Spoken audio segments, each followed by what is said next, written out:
Hey guys, my name is Ruxandra and this is UT Journeys, the podcast where we invite ambitious students and hear more about their student life, extracurriculars, and most importantly, how you can enhance your study journey. Since this is the first episode, we're keeping it light. Today, I'm talking to Nina Kwaks, a third-year creative technology student who's making waves. Nina has been part of several interesting projects, including developing a system that gives feedback on the pressure exerted on a horse while riding. She's also done consultancy work on sustainability at Grolsch during her honors program. Beyond her studies, Nina worked a student job at the Interaction Lab and was involved in Apollo, the Culture Association of Twente. Today, she will share how she discovered her passion for research and how she managed to balance her studies while also taking every opportunity of campus life. Nina, hello. Hi. Hello. How are you? I'm good. How are you? I'm good, thank you. So, you study creative technology, that's right? I do. I'm doing my third year now. And how was it so far? What can you tell the new students about that? Creative technology was, to be honest, I wasn't really expecting to start doing create. When I was younger, I thought I was going to do something related to robotics or something like that. And then, life happened and I came in contact with a course and it just sounded like everything I liked because I knew I wanted to do something more related to engineering.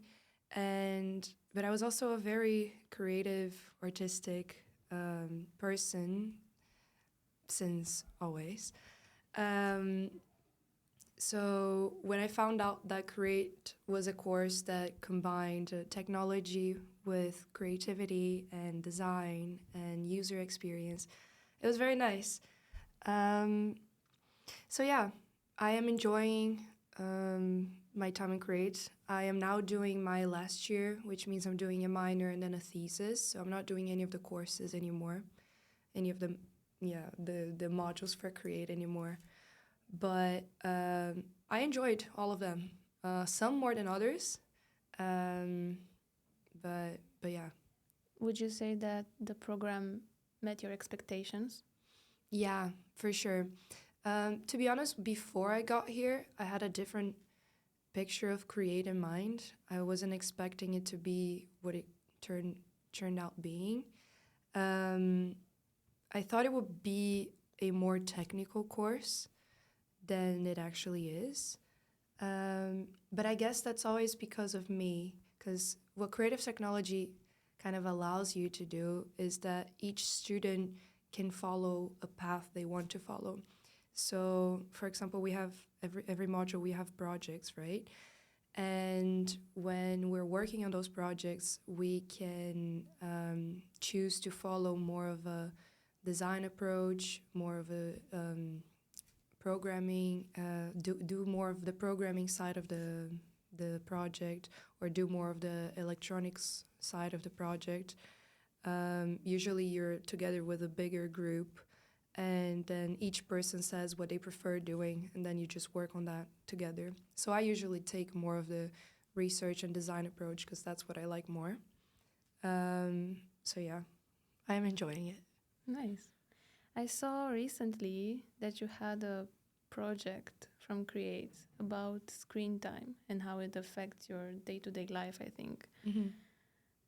That seemed like a really grand project. It was, if I Yeah. remember correctly, a whole room that you created. Can you tell me more about that? Yes, that was the project for Module 8, so the last module of the second year. It's the last project of Create that you work together with other people. It is the biggest project that you're going to do if you follow Create. I worked in a team of 11 people, so no, I think it was 10, something like that. It was a lot of people, and the task, the project itself, was about data physicalization. So we had to select a topic and find data about it, And then we had to show this data but embodied. So not as numbers, not as words, but as things you can see, touch, smell, grab. So my team chose to do it about screen time and how it affects your health. We had to collect the data for it. We found a source online, but we also collected data ourselves from people that we know, and we just wanted to show how it can impact your life. We didn't necessarily have to create a room. We chose to create a room because it was a very ambitious group of people. Some people just built tables that were outside and can be exposed anywhere. We decided to go build a whole room because we thought it would be better for the experience, and it actually was. Some people even compared it to an escape room experience. Of course, you didn't have to escape, but you go inside and everything was themed, and yeah, people really enjoyed it. It looked really nice. Thank I'm really you. sad that I missed that, actually. You should have joined, but it's fine. You can still see the video online.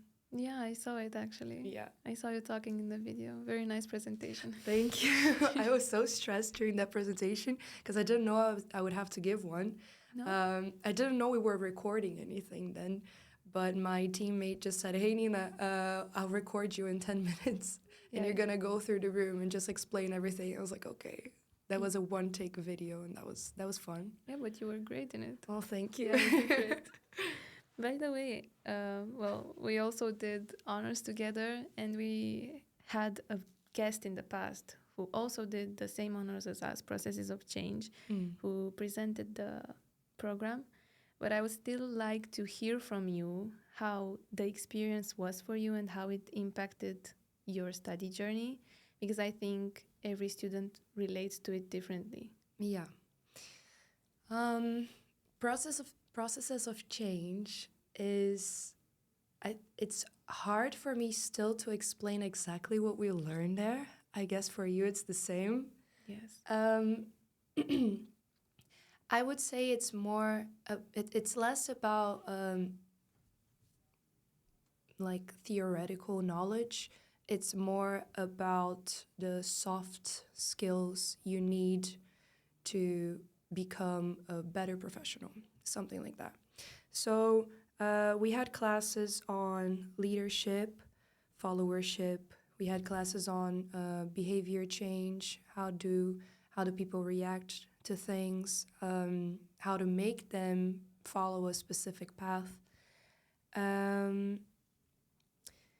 I think it helped me a lot, especially during projects. And since at this university we work with projects a lot, I think I use those skills that I learned in every single module for anything I do. So yeah, processes of change just taught me how to be more confident, how to create presentations, keeping in mind how people will react to them, what do I want them to think about me, what impression do I want to pass. So I guess it's more of those soft skills that I think are very important that everyone should be learning. Yeah. Yeah, I completely agree. I actually think that the name should change. Yes, as we said before. For sure. I I think hope they will at some point. But I do hope they change it, because I don't think that it puts together everything that POC means. No, processes of change is one part of the course. It's not the full thing. You actually learn about changing yourself, about changing others. Yeah. How you react to that, how you can create it yourself, which I think is the best part. How you can create a change, as you said. You make people think something about you, and relate to you in a certain way. And also about the confidence, I completely agree with it. I was very not confident in the beginning of the course. I don't know about you, but I remember I think the first week, when we had the course with Chale, he emailed me actually after one class. Really? And he asked me what the hell is stopping me from saying my opinion in class. And like it was that sounds like Chala. Yeah, it does. And it just completely threw me off. It caused me to have like this really huge brain damage moment. And basically from that moment forward, I related completely differently to the class and slowly to my regular study. And I've just been applying it anywhere. But yeah, I guess we were a class of 12 people, so it's a small class. In like a month, we already knew each other. And I think our class was great because no one there, everyone finished it to start. No one there ever, at least never seemed to be scared to say something. Everyone always wanted to debate. Sometimes we even stayed for longer just to finish our discussions. yes. I remember the first time, the first class that I came from, so first class of honors, I came back and I still lived with my housemates and they asked me, oh, how did it go? And blah, blah, blah. And I said something like, damn, those people are so smart and so interested. They could speak about anything for as long as you asked them to. Everyone wanted to share their opinions. It was a great debate. I've never had such a nice debate before. I was very happy. Have you ever done debate? No, not a professional debate, No? but like in class debates, you know. Yes. And it was great. I had a lot of fun. I was just wondering if you've done debate because you seem to be very passionate about it. You think I should? Yeah, you should. Maybe I If should. it's something you like, you have one more year. Like, what's stopping you? And we do have a debate club. Oh, I don't know. I don't know the name of it, but I'm sure It's we can fine. find I can probably Google it. Yeah. Yeah. So, your final project in honors. My final project in honors was with Grolsch, the beer brewery. That's how you say it. Yes. I always struggle with this word. Yeah, so it's actually something I worked on for 2 modules. In the second to last module, we had, it was about consultancy, and we had a professor who arranged, well, I'm telling you this, but you already know, but I'm explaining what it was. We had this professor who arranged work with Grolsch. So yeah, Grolsch just sent us a proposal. They wanted us to work on a project. It was actually from the sustainability manager of Grolsch, Susan Ladrak. And she wanted our help on how to increase sustainability in the company, but from the workers' side. So she wanted us to build and improve this intrinsic motivation towards sustainability within her workers.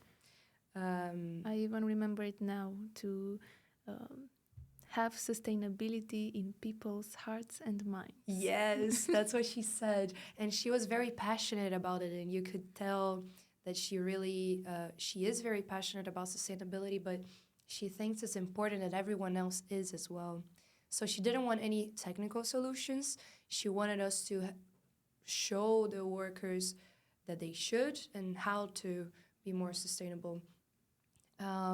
So yeah, we worked together. They divided the class in 3, and my group ended up winning in that module. Our proposal ended up winning.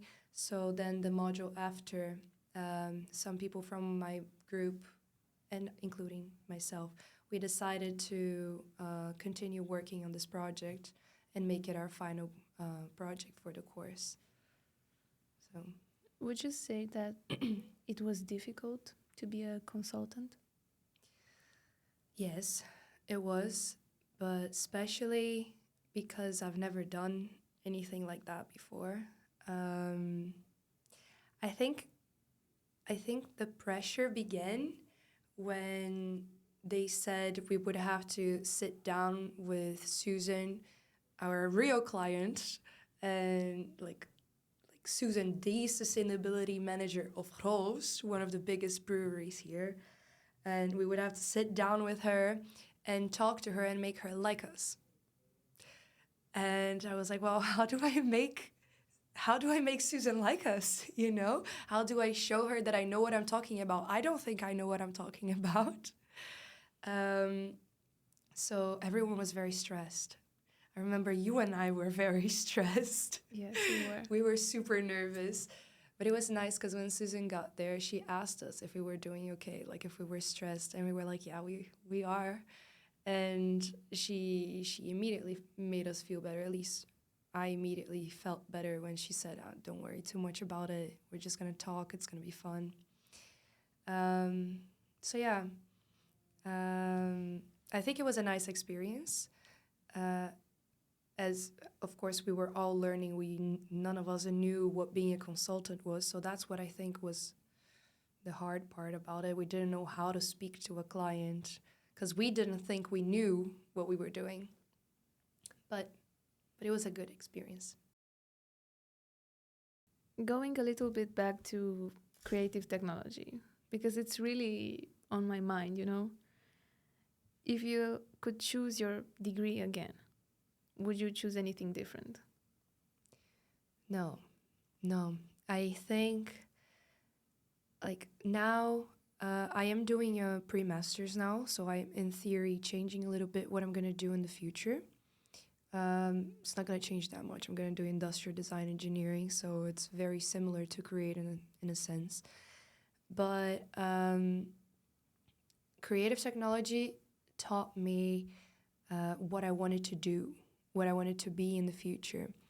When I started Create, as I said, I thought I would want to be the type of person that creates a robot to, I don't know, save someone's life or something like that. I think that's still very cool. But while doing it in Create, like while working with the engineering part, but also with the more design and human-centered approach, I found out that I really, really like working with researching to create solutions, but researching people and conducting interviews and creating protocols and then creating designs based on that. And I wouldn't have discovered that if I had done a different study. I was going to do computer science before. I wouldn't have discovered any of that if I was following computer science. So if I was following robotics as well, I wouldn't have figured that out. So creative technology, because it's a more of a broad study that allows you to try a lot of things, every module is focused on a different part. We have some modules more related to what do people need, some projects more related to, we had one in artificial intelligence, we had to create an AI. I wouldn't have discovered what I liked and what I want to be in the future. So I think that's why Create was important to me, and I wouldn't have chosen anything else, I guess.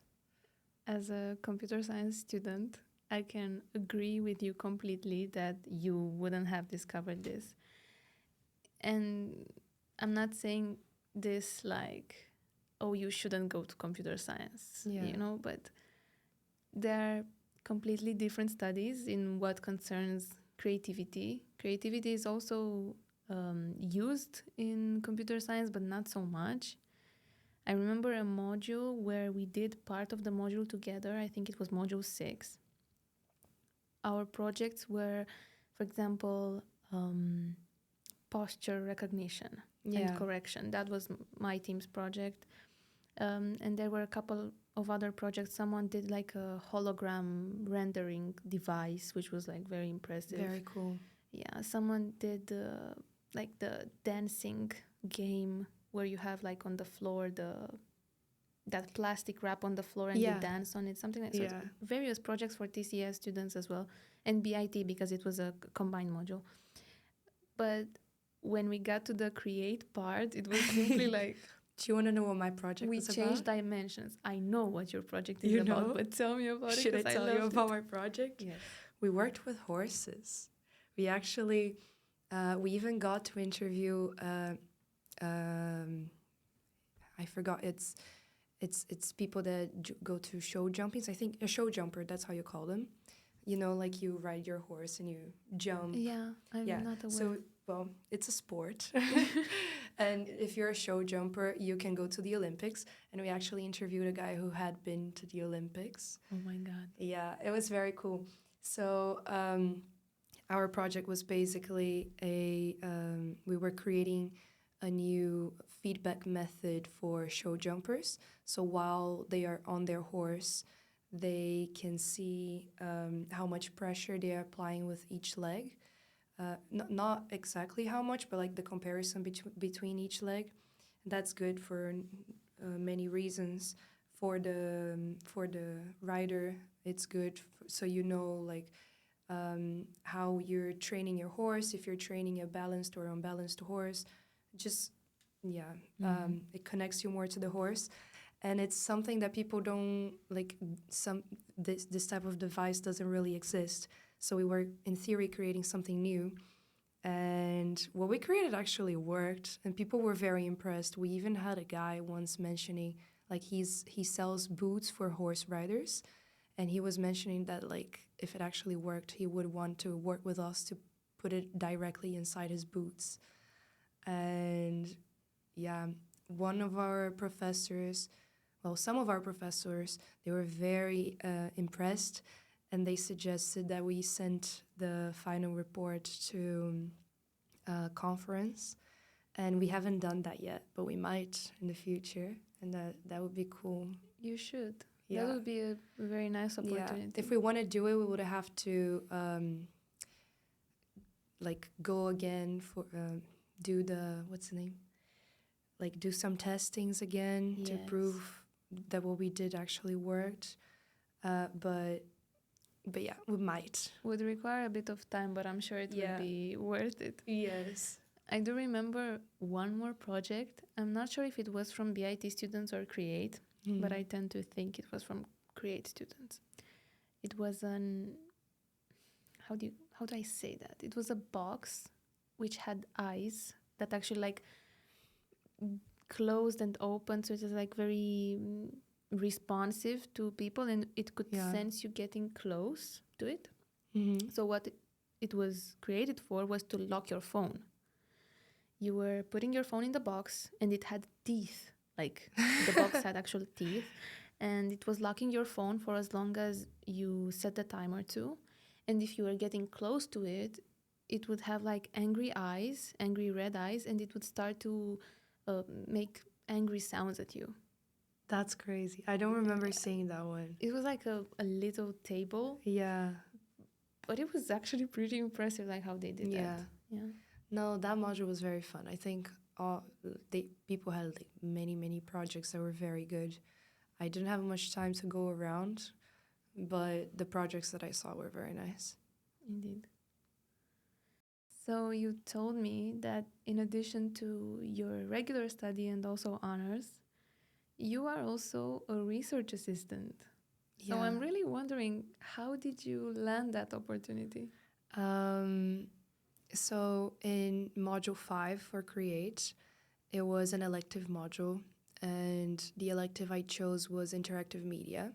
So in the end, we had to, for our project, we had to create a video game, and I worked together with 2 other people, and we made a VR game, and it was very, very nice.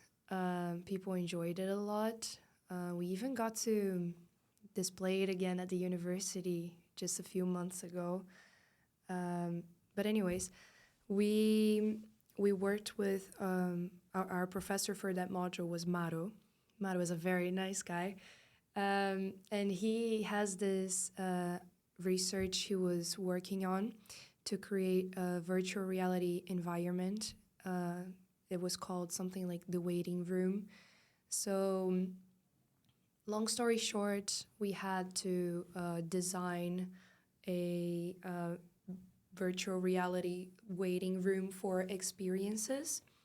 And the idea was that at some point it would become open source, so other researchers could use it as well, but he would also use it on his own research. So for that, he needed people to work with him because he couldn't do it all on his own. And he decided to hire people from that module to work with him. So he got a team, I don't know exactly how many people, I think something like 9. And I was one of them. The people that worked with me on my project were there as well, and some other classmates. And also, I think some people from third year third year back then. So he built this team, and we were just working with him. I am still working with him for that, but the project's kind of on pause right now. So it's not done yet, but it's going to be at some point, we hope.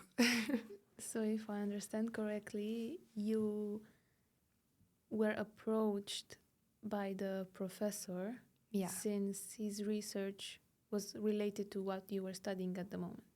Yeah, it was about VR, and I guess he contacted the people that chose to create a VR room for their projects, because it didn't have to be virtual reality.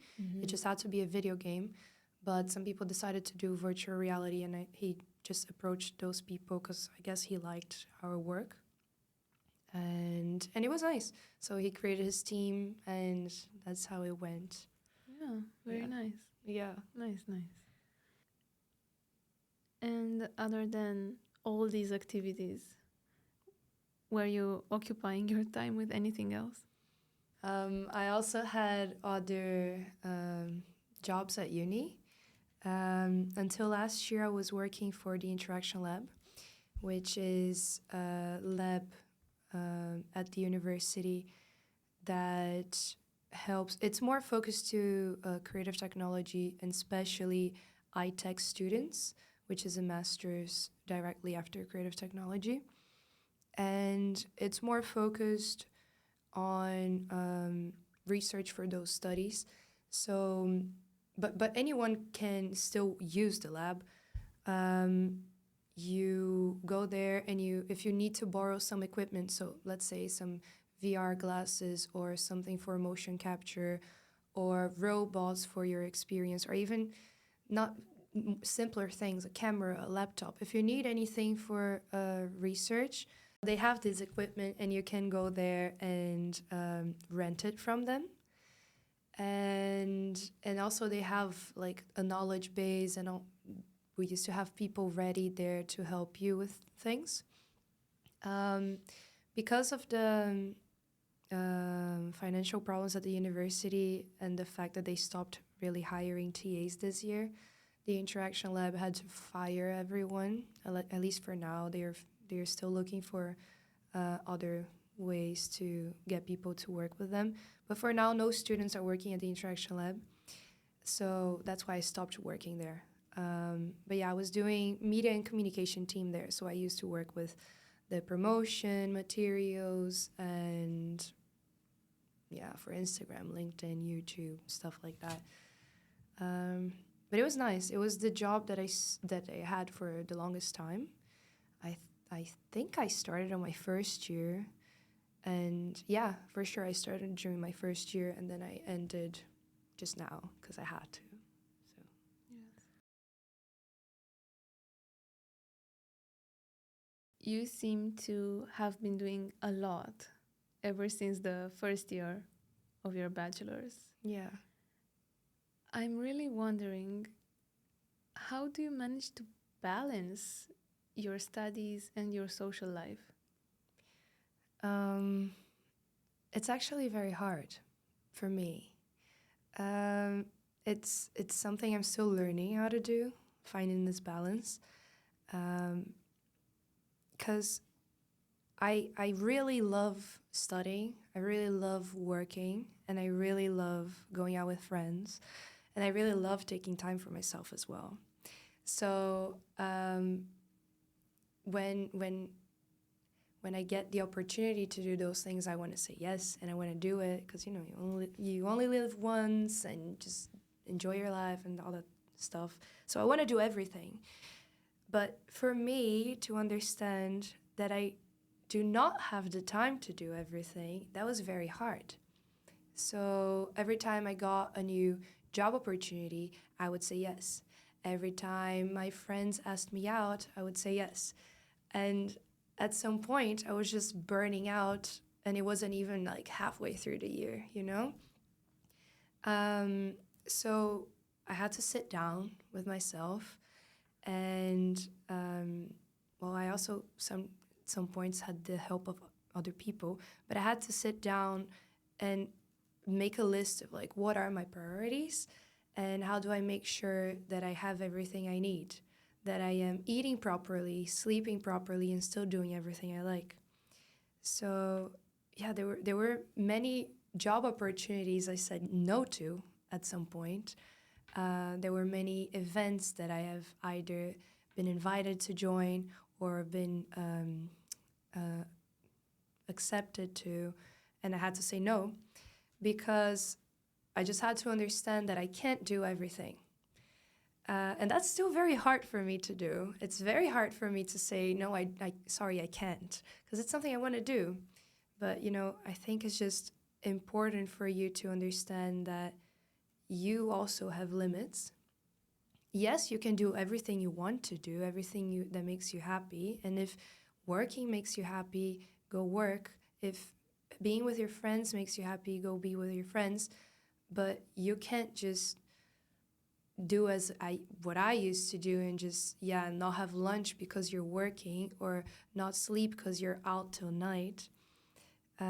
So I think finding this balance was the hardest thing for me, and saying no to things was very hard. But it's something I learned, and yeah, I think it's what made me grow the most as like a person. So yeah. Yeah. Did you ever fail in these 3 years of studies? You don't need to say exactly what was the Yeah. situation, but if you failed, how did you get up? How did you start again? Do you mean failing a subject or failing in general? I think failing as to whatever your definition of failing is, because for some people, failing a subject can be like, it can break you down and it can really mess up with your spirit, and for other people it really doesn't matter. So I have never failed a subject, but I have failed with myself in the sense that, as I said, at some point I was working so much that I just stopped really going out with my friends. So I started losing contact with a lot of people I had contact with. And that, for me to realize that, hey, I don't even have lunch with people anymore during the weeks because I'm just working out all the time. That was very hard for me, So in that sense, I failed. I also failed, I guess, when at the end of the year, I didn't want to, I couldn't even work anymore because I was too drained. It was just not sleeping properly, not eating properly, not doing any exercises. So. And how did you manage to start again?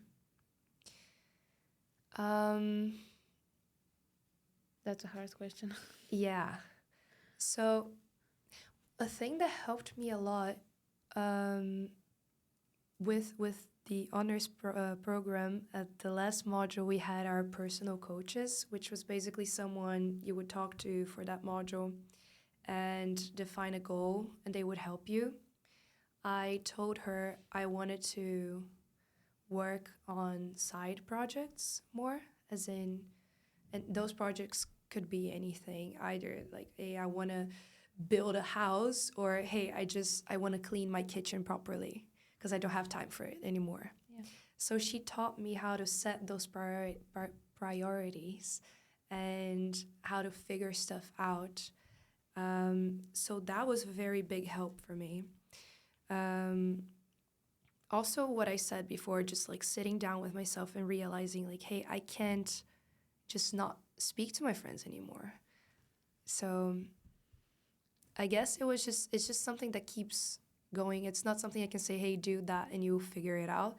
It's more like understand what you need, what you want, and yeah. Yeah, makes sense.